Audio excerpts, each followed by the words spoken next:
Have you ever met someone who completely changes your life in just a few words? Imagine this, a billionaire CEO, wheelchair-bound after a tragic accident, sitting alone in her office, thinking her life would never be the same. And then, a janitor walks in. Not just any janitor, but a man with a gentle smile, confident eyes, and a promise that seems impossible. "I'll help you walk again," he says. She laughs, thinking it's a joke. How could a janitor, a man she barely knows, possibly help her regain something she's lost forever? But little did she know, this brief encounter would ignite a journey that would test her will, her courage, and her heart in ways she never imagined. By the end of this story, you won't just be inspired, you'll believe in the power of unexpected kindness. Emily Carter was a name everyone in the business world knew. A self-made billionaire, CEO of a Fortune 500 company, and a woman whose determination was as legendary as her success. But life has a way of humbling even the strongest. 2 years ago, a car accident had left Emily paralyzed from the waist down. The wheelchair became her new reality. No more boardroom dominance. No more power lunches. No more running the company floor personally. She had assistants, managers, everything to make her life easier, but nothing could replace the simple, human freedom of walking. Every morning, Emily would wheel herself through the grand corridors of her skyscraper office, her mind racing with frustration and bitterness. Meetings were exhausting. Conferences were a reminder of what she had lost.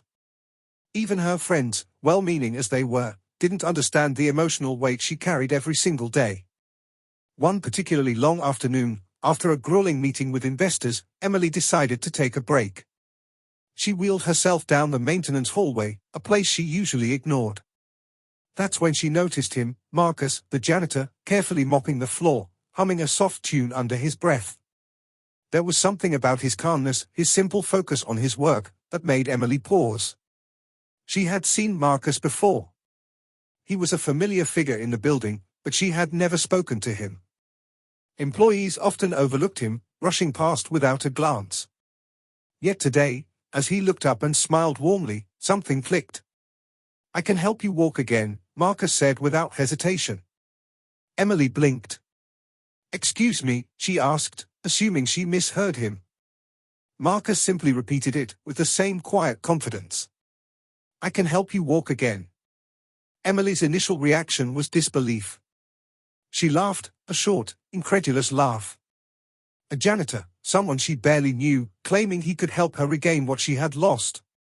It sounded absurd. But something about the way he said it, with calm certainty rather than empty promises, stirred a flicker of curiosity in her. Over the next few days, Emily found herself thinking about Marcus. His words were simple, yet they lingered. Could someone outside her circle, outside the medical world, really offer a way forward? It wasn't just a question of physical healing, it was about hope. And hope, Emily realized, was something she had lost somewhere between hospital walls, doctor appointments, and board meetings. Little did she know, that very afternoon in the quiet hallway of her office building would mark the beginning of a journey, one that would challenge her assumptions, push her limits, and ultimately restore more than just her ability to walk. Emily decided to test Marcus's claim. It started with small conversations in the hallways. She asked him about his methods, his beliefs, even his past. Marcus had no medical degrees. No certifications. But he had something more powerful: experience, intuition, and a unique approach to physical therapy that combined body, mind, and determination. He believed that recovery didn't just come from machines, exercises, or medicine, it came from belief. Self-belief, trust, and persistence. "You have to want it more than you fear it," Marcus told her one morning as they stood by the gym. Emily scoffed at first, but curiosity nudged her to try. Their first session was awkward. Emily struggled to move, her legs weak and stiff, her mind clouded with doubt. Marcus didn't rush her. He guided her gently, corrected her posture, encouraged every tiny movement. Days turned into weeks. Each session, Emily pushed a little further, lifting her spirit alongside her body. She fell. A lot. Pain, frustration, tears, these became familiar companions. But Marcus never gave up on her, never allowed her to give up on herself. The office staff started noticing changes, not just in Emily's physical movements, but in her demeanor. The frustration in her eyes slowly melted into determination. The sharp edge of bitterness was replaced by a quiet resilience. She was reclaiming more than just mobility, she was reclaiming her life. Emily's boardroom meetings became her new training ground. She would sit taller, engage more, even walk short distances with support, astonishing her colleagues. Whispers circulated. What was she doing differently? What had changed? Marcus, meanwhile, remained in the background. He didn't seek attention or recognition. His joy came from Emily's progress.